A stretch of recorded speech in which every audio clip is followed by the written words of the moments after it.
আপনারা সকলে দেখেছেন ভাই, এই ভারতবর্ষকে এই শক্তিশালী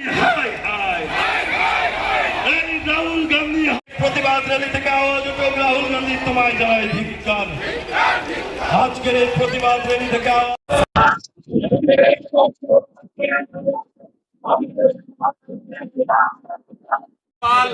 শ্রীলঙ্কা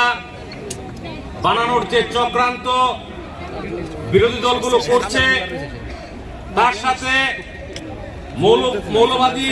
শক্তি এবং বিদেশি শক্তি মিলিত হয়ে ভারতবর্ষকে অস্থির করার যে প্রয়াস নিয়েছে, তার তীব্র ধিক্কার এবং নিন্দা আমরা জানাচ্ছি আজকের এই মিছিলের মাধ্যমে এবং এই ধর্ণার মাধ্যমে। আমরা দেখতে পেরেছি কালকে প্রধানমন্ত্রী নরেন্দ্র মোদীজির বাসভবনে কংগ্রেস দল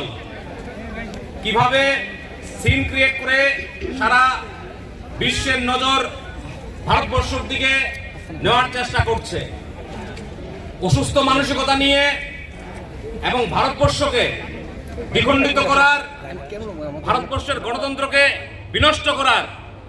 এবং সনাতন বিরোধী যে ন্যারেটিভ ওনারা চালানোর চেষ্টা করছে, তার বিরুদ্ধে আমরা ধিক্কার জানাচ্ছি আজকের এই মিছিল থেকে এবং এই ধর্ণা থেকে।